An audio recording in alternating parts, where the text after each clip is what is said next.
ನಮಸ್ತೆ ನನ್ನ ಪ್ರಿಯ ವೀಕ್ಷಕರೇ, ನಮ್ಮ ಲಕ್ಷ ಚಾನಲ್ಗೆ ಸ್ವಾಗತ.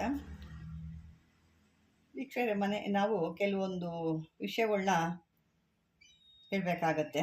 ಯಾಕಂದ್ರೆ ಸಾಕಷ್ಟು ಜನ ನನಗೆ ಕರೆ ಮಾಡಿದಾಗ ಮನೆಯಲ್ಲಿ ನೆಮ್ಮದಿ ಇಲ್ಲಮ್ಮ, ಹೇಳಿದ ಮಾತು ಮಕ್ಕಳು ಹೇಳಿದ ಮಾತು ಕೇಳಲ್ಲ, ಮನೆಯಲ್ಲಿ ಶಾಂತಿ ಇರೋದಿಲ್ಲ, ಏನೇ ದುಡ್ಕೊಂಡು ಬಂದರೂ ಮನೆಯಲ್ಲಿ ಒಂದು ನೆಮ್ಮದಿಯಾಗಿ ನಾವು ಕುತ್ಕೊಂಡು ಊಟ ಮಾಡಲಿಕ್ಕೆ ಮನಸ್ಸು ಬರೋದಿಲ್ಲ, ಒಬ್ರು ಕಂಡ್ರೆ ಒಬ್ರಿಗೆ ಆಗಲ್ಲ, ಮಕ್ಕಳು ಹೇಳಿದ ಮಾತು ಕೇಳಲ್ಲ, ಅಥವಾ ಹೆಂಡತಿ ಕೇಳಲ್ಲ, ಅಥವಾ ಗಂಡ ಕೇಳಲ್ಲ, ಒಟ್ಟಲ್ಲಿ ಮನೇಲಿ ಒಬ್ರಿಗೊಬ್ರು ಒಂದು ಬಂಧುತ್ವನೇ ಇರೋದಿಲ್ಲ ಅವರಿಗೆ. ಆ ರೀತಿ ಕೆಲವು ಸಾಕಷ್ಟು ಇರ್ತಾರೆ. ಇನ್ನು ಕೆಲವೊಂದು ಇರ್ತವೆ, ಅವೂ ಕೆಲವೊಂದು ಮನೆಯಲ್ಲಿ ಹೆಣ್ಮಕ್ಳಾಗಲಿ ಗಂಡು ಮಕ್ಕಳಾಗಲಿ ಹೇಳಿದ ಮಾತು ಕೇಳದೆ ಮನೆ ಬಿಟ್ಟು ಹೋಗ್ತೀವಿ ಅಂತೆಲ್ಲ ಹೇಳಿದಾಗ, ಅದು ಗಂಡ ಆಗಿರ್ಬೋದು, ಹೆಂಡತಿ ಆಗಿರ್ಬೋದು, ಮಕ್ಕಳಾಗಿರ್ಬೋದು, ನಿಮ್ಮ ಕುಟುಂಬ ಸದಸ್ಯರುಗಳಲ್ಲಿ ಈ ರೀತಿ ತೊಂದರೆಗಳಾದಾಗ ಕೆಲವೊಂದು ಇಂಥ ಒಂದು ಚಿಕ್ಕ ಚಿಕ್ಕ ಒಂದು ಇದನ್ನು ಮಾಡಿಕೊಂಡು ನೀವು ನಿಮ್ಮ ಮನೆಯಲ್ಲಿ ಸುಖ ಶಾಂತಿನ ಸಮೃದ್ಧಿಯಾಗಿ ಇಟ್ಕೋಬೋದು. ಮಕ್ಕಳಾಗಲಿ ಗಂಡ ಹೆಂಡತಿ ಆಗಲಿ ನೀವು ಅನ್ಯೋನ್ಯ ಕೂಡ ಬಾಳ್ಬೋದು. ಅದು ಯಾವ್ದು ಹೇಗೆ ಮಾಡ್ಕೊಳ್ಳೋದು ಅಂತ ಈಗ ತಿಳ್ಕೊಳ್ಳೋಣ ಬನ್ನಿ. ಮೊದಲು ಈ ಮಂತ್ರ ನಾನು ಕೇಳ್ತೀನಿ, ಕೊನೆಯದಾಗಿ ಹೇಳ್ತೀನಿ ಮಂತ್ರನ. ಈಗ ನಾವು ಯಾವ ಕಾಲದಲ್ಲಿ ಹೆಂಗೆ ಮಾಡ್ಕೋಬೇಕು, ಯಾವ ರೀತಿ ಎಷ್ಟು ಸಾರಿ ಜಪ ಮಾಡಬೇಕು, ಯಾವ ಸಮಯದಲ್ಲಿ ಮಾಡ್ಕೋಬೇಕು ಅನ್ನೋದು ತಿಳ್ಕೊಳ್ಳೋಣ. ಯಾಕೆ ಇದೇ ಮುಖ್ಯವಾದ್ದು. ನೀವು ಮಾಡೋ ಅಂಥ ಒಂದು ಸ್ಥಳ ಇರ್ಬೋದು, ಮಂತ್ರ ಇರ್ಬೋದು, ಇದು ಮುಖ್ಯವಾಗುತ್ತೆ. ಇದು ಗ್ರಹಣ ಕಾಲದಲ್ಲಿ ಸಿದ್ಧಿ ಮಾಡಿಟ್ಕೋಬೇಕು. ಅದು ಎಷ್ಟು ಸಾರಿ ಜಪ ಮಾಡ್ಕೋಬೇಕು ಅಂತಂದರೆ 1001 ದಿನಕ್ಕೆ ಪ್ರತಿನಿತ್ಯ ಜಪ ಮಾಡಿ ಸಿದ್ಧಿ ಇಟ್ಕೋಬೇಕು. ಈ ಗ್ರಹಣ ಕಾಲದಲ್ಲಾದರೆ 108 ಸಾರಿ ನೀವು ಮನಸ್ಸಲ್ಲಿ ಹೇಳ್ಕೊಂಡ್ರೆ ಸಾಕು. ನಿಮಗೆ ಮನಸ್ಸಲ್ಲಿ ಮನನ ಮಾಡಿಕೊಂಡ್ರೆ ಸಾಕಾಗುತ್ತೆ 108 ಬಾರಿ. ಅದು ಬಿಟ್ಟು ಬೇರೆ ದಿವಸ ಆದರೆ 1001 ಬಾರಿ ನೀವು ಹೇಳಬೇಕಾಗುತ್ತೆ. ಅದು ಮನಸ್ಸಿನಲ್ಲಿ ಚೆನ್ನಾಗಿ ನೀವು ಹೇಳಿಕೊಂಡು ಸಿದ್ಧಿಪಾಡಿ ಇಟ್ಕೊಂಡ ನಂತರ ದಿನ ಬೆಳಿಗ್ಗೆ 41 ಬಾರಿ ಈ ಮಂತ್ರವನ್ನು ಜಪ ಮಾಡ್ತಿರಬೇಕು. ಇದು ಬೇರೆ ದಿವಸ ನೀವು 1001 ಸಾರಿ ಸಿದ್ಧಿ ಮಾಡಿ ಇಟ್ಕೊಂಡಿರ್ತೀರ, ಜಪ ಮಾಡಿ ಇಟ್ಕೊಳ್ತೀರ, ಅಥವಾ ಗ್ರಹಣ ಕಾಲದಲ್ಲಿ 108 ಸಾರಿ ಇದನ್ನು ಜಪ ಮಾಡಿ ಇಟ್ಕೊಂಡಿರ್ತೀರ. ಎಲ್ಲ ಆದಮೇಲೆ ದಿನ ಬೆಳಿಗ್ಗೆ ಈ ಮಂತ್ರನ 41 ಸಾರಿ ಹೇಳ್ತಾ ಇರಬೇಕು. ಒಂದು ದಿನಕ್ಕೆ 41 ಬಾರಿ ಅಥವಾ ಹೇಳ್ತಾ ಇರಬೇಕಾಗುತ್ತೆ. ಮಂತ್ರವನ್ನು ಜಪಿಸಿ ತದನಂತರ ದೇವರೊಂದು ನೀವು ಪೂಜೆ ಗೀಜೆ ಮಾಡಿ ಯಾವುದೋ ನಿಮ್ಮ ಕೆಲಸಗಳು ಆಗಬೇಕು. ಆ ರೀತಿ ಮಾಡಿ ಹೋದಾಗ ನಿಮ್ಮ ಎಲ್ಲ ಕೆಲಸಗಳು ಕೂಡ ಸಲೀಸಾಗಿ ಕೆಲಸ ಆಗುತ್ತೆ. ಈ ಮಂತ್ರನ ಯಾರೇ ಮನೆಯಲ್ಲಿ ಪಠಣ ಮಾಡಿದ್ರೂ ಕೂಡ ಮನೆಯಲ್ಲಿ ಶಾಂತಿ ಅನ್ನೋದು ಸಮೃದ್ಧಿಯಾಗಿ ಸಿಗುತ್ತೆ. ಅದೇ ರೀತಿ ಈ ಮಂತ್ರದಿಂದ ಸಕಲ ಕಾರ್ಯಗಳು ಕೂಡ ಆಗುತ್ತೆ. ಇದು ನನಗೆ ಒಂದು ಗೊತ್ತಾಗಿದ್ದು ನನ್ನ ಒಂದು ಗ್ರಂಥದಲ್ಲ. ಇದು ಇವರು ಒಂದು ಕೊಪ್ಪಳದಿಂದ ಇರೋವಂಥವ್ರು. ಅವರು ಕೆಲವೊಂದು ಭಾಷೆಗಳಲ್ಲಿ ಕೂಡ ಬರೆದಿದ್ದಾರೆ. ಅಂದರೆ ತೆಲುಗುದಲ್ಲಿ ಜಾಸ್ತಿ ಇವರು ಕೊಟ್ಟಿದ್ದಾರೆ. ಅವರ ಒಂದು ಗ್ರಂಥದಲ್ಲಿ ನಾನು ತೊಗೊಂಡಿದ್ದೀನಿ. ಈ ಮಂತ್ರನ ಸಿದ್ಧಿ ಮಾಡ್ಕೊಂಡು ಬಾಯಿಪಾಠ ಮಾಡ್ಕೋಬೇಕು. ಇದನ್ನು ಮಾಡ್ಕೋಬೇಕಾದ್ರೆ ನೀವು ನಿರ್ಜನವಾದ ಒಂದು ಸ್ಥಳದಲ್ಲಿ ಕೂತ್ಕೋಬೇಕು. ಯಾವುದೇ ಒಂದು ಶಬ್ದ ಆಗಲಿ, ಯಾವುದೇ ಒಂದು ಗಲಾಟೆ ಆಗಲಿ ನಿಮ್ಮ ಕಿವಿಗೆ ಬೀಳಬಾರ್ದು. ಮನಸ್ಸು ಆ ಕಡೆ ಈ ಕಡೆ ಸೆಳಿಬಾರ್ದು. ನಿರ್ಜನವಾದ ಸ್ಥಳದಲ್ಲಿ ಕುಳಿತುಕೊಂಡು ಮೊದಲು 101 ಸಾರಿ ಜಪ ಮಾಡಿ, ಆಮೇಲೆ ಅದೇ ಸ್ಥಳದಲ್ಲಿ ಶುಚಿ ಮಾಡಬೇಕು. ನೀರನ್ನ ಅಲ್ಲಿ ಒಂದಷ್ಟು ನೀರು ಹಾಕಿ ಸ್ವಲ್ಪ ತೊಳೆದು ಚೌಕಾಕಾರವಾಗಿ ಹಾಕಿ ಅದರ ಮಧ್ಯ ಒಂದು ಬಿಳಿ ಬಣ್ಣದ ಪುಡಿ ಅಂದರೆ ರಂಗೋಲೆ ಪುಡಿ ಹಾಕಬೇಕು. ಅದರ ಮಧ್ಯದಲ್ಲಿ ಒಂದು ಕಳಸ ಅಂದರೆ ಒಂದು ಚಿಕ್ಕ ತಂಬಿಗೆ ಇಟ್ಟು ನೀರು ತುಂಬಿ ಇಟ್ಟು ಪೂಜೆ ಮಾಡಿ ಧೂಪ ದೀಪ ಎಲ್ಲ ಇಟ್ಟು ಹಣ್ಣು ಕಾಯಿ ಮಾಮೂಲಿ ಗೊತ್ತಲ್ವಾ ಎಲ್ಲ ಇಟ್ಟು ಈ ಒಂದು ಗುರು ಸ್ತೋತ್ರ ಮಾಡಬೇಕು. ನೀವು ಯಾವುದಾದ್ರು ನಿಮಗೆ ಗುರು ಇದ್ದರೆ ಮಾಡ್ಕೋಬೋದು, ಇಲ್ಲಾಂದರೆ ಮಾಮೂಲಿಯಾಗಿ ಗುರು ಬ್ರಹ್ಮ ಗುರು ವಿಷ್ಣು ಅದಾದ್ರು ಗುರು ಸ್ತೋತ್ರ ಕೂಡ ಹೇಳ್ಕೊಬೋದು. ಮಂತ್ರನ ಜಪ ಮಾಡಿಕೋಬೇಕು. ಈ ಗುರು ಸ್ತೋತ್ರ ಮಾಡಿ ಮಂತ್ರನ ಜಪಿಸ್ಬೇಕು. ಮೊದಲ ಬಾರಿ ನಾನು ಮೊದಲೇ ಹೇಳ್ದಂಗೆ 1001 ಬಾರಿ ಜಪ ಮಾಡಿ ಸಿದ್ಧ ಮಾಡಿಕೊಂಡು ತದನಂತರ 21 ಸಾರಿ ಮಂತ್ರನ ಜಪ ಮಾಡಬೇಕು. ಅವಾಗ ಏನಾಗುತ್ತೆ, ದಿನಕ್ಕೆ ನೀವು 21 ಬಾರಿ ಮಾಡ್ತಾ ಸಿದ್ಧಿ ಆಗುತ್ತೆ.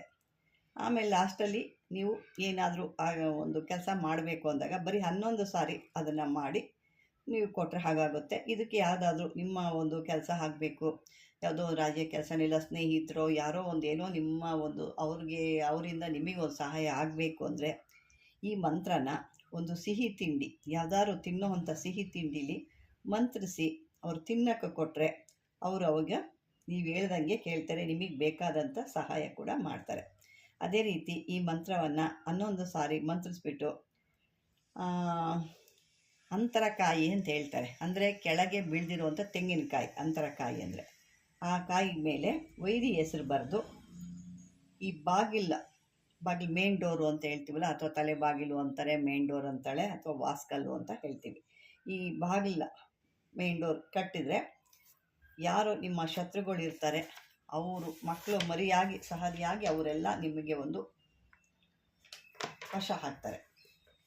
ಅದೇ ರೀತಿ ಇದು ಒಂದು ನೋಡಿ, ಈಗ ನಾನು ತೋರಿಸ್ತಾ ಇರೋದು ಇಲ್ಲಿ ಅರಿಶಿಣದ ಅಕ್ಕಿ, ಅಂದರೆ ನೋಡಿ ಈ ರೀತಿ ಅರಿಶಿಣದ ಅಕ್ಕಿ ಅಂತ ಹೇಳಿದ್ದೀನಿ. ಇದು ಅರಿಶಿಣದ ಅಕ್ಕಿ ಇದೊಂದು ಮಾಡ್ಕೋಬೇಕು. ಇದು ಹೇಳ್ತೀನಿ ಇದು ಯಾಕಾಗಿ ಏನಕ್ಕಾಗಿ ಅಂತ. ಯಾಕೆಂದರೆ ಮನೆಗೆ ಒಬ್ಬ ವೈದ್ಯರು ಅಂದಂಗೆ ಮನೆಗೆ ಒಬ್ಬ ಮಾಂತ್ರಿಕತೆ ಇರೋರು ಕೂಡ ತಿಳಿದಿರೋರು ಕೂಡ ಬೇಕು. ನಮ್ಮ ಮನೆ ಕಷ್ಟ ನಾವು ಪರಿಹಾರ ಮಾಡ್ಕೊಳ್ಳೋದು. ಇದು ಕಪ್ಪು ಅಕ್ಷತೆ ಕಾಳು, ಅದು ಅರಿಶಿಣದ ಅಕ್ಷತೆ ಕಾಳು. ಇದು ಕಪ್ಪು ಕಾಳು ಅಂದರೆ ಅಕ್ಕಿಯಲ್ಲಿ ಮಾಡಿರೋಂಥ ಕಪ್ಪು ಬಣ್ಣದ ಅಕ್ಕಿ. ಇನ್ನೊಂದು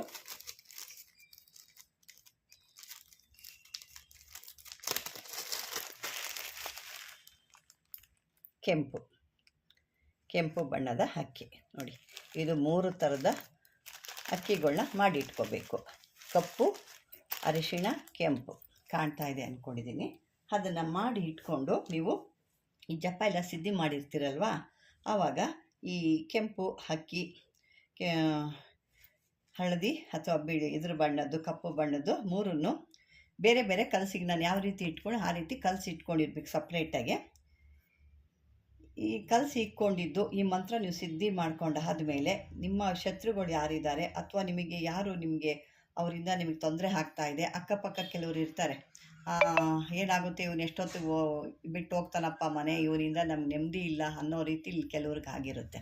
ಅಂಥವ್ರು ಆ ಥರ ಏನಾದರೂ ತೊಂದರೆ ಕೊಟ್ಟಿದ್ದು ಅವರಿದ್ದಾಗ ಅವರು ಓಡಾಡೋ ಸ್ಥಳದಲ್ಲಿ ಇದನ್ನು ಹಾಕಬೇಕು.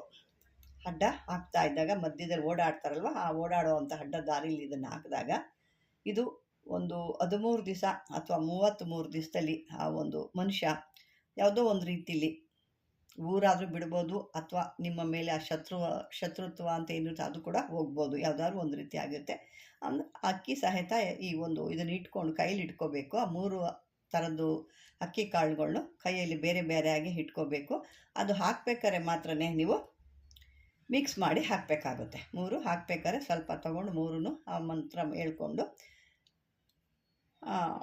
ಮಂತ್ರನ ಕೈಲಿಟ್ಕೊಂಡು ಆ ಮಂತ್ರ ಹೇಳಿದಾಗ ನಿಮಗೆ ಅಭಿಮಂತ್ರಿಸ್ಬಿಟ್ಟು ಈಗ ನಿಮಗೆ ಕಾರ್ಯ ಸಾಧನೆ ಆಗುತ್ತೆ. ನಿಮ್ಮ ಶತ್ರುಗಳು ಕೂಡ ನಿಮ್ಮ ಊರಿಂದ ಮನೆ ಬಿಟ್ಟು ಹೋಗ್ಬೋದು, ಊರಿಂದ ಹೋಗ್ಬೋದು, ಅಥವಾ ನಿಮಗೆ ಶತ್ರುಗಳಾಗಿರೋರು ಮಿತ್ರರು ಕೂಡ ಆಗ್ಬೋದು. ಇದೊಂದು ವೇದಾಂತ ಸಿದ್ಧಾಂತ ಸರಿಯಾಗಿದೆ ಅಂತ ಹೇಳ್ತಾರೆ. ಇದಕ್ಕೆ ಮಂತ್ರ ಬಂದು ಓಂ ಮನ್ಮತಾಯ ಓಂ ಹಂ ಹ್ರೀಂ ಕ್ರೋಂ ಹ್ರೀಂ ಹೈಂ ಹಂ ಓಂ ಮನ್ಮಥ ಮಹಾರಾಜ ಸಕಲ ಕಾರ್ಯರೂಪಾಯ ಯಂತ್ರ ಮಂತ್ರ ಪ್ರಾಣಾಯ ಹೀಂ ಹೈಂ ಓಂ ನಂ ಲಿಂ ಲಿಂ ಕ್ಷಂ ನಂ ರಂ ಹ್ರೀಂ ಓಂ ಪಟ್ ಸ್ವಾಹ. ಬೇಕು ಇನ್ನೊಂದು ಬಾರಿ ಹೇಳ್ತೀನಿ, ಮಂತ್ರ ಜಾಸ್ತಿ ದೊಡ್ಡದಿಂದ ಇದನ್ನು ನಾನು ಅಲ್ಲಿ ಮೊಬೈಲಲ್ಲಿ ಇದು ಮಾಡಲಿಕ್ಕಾಗಲ್ಲ.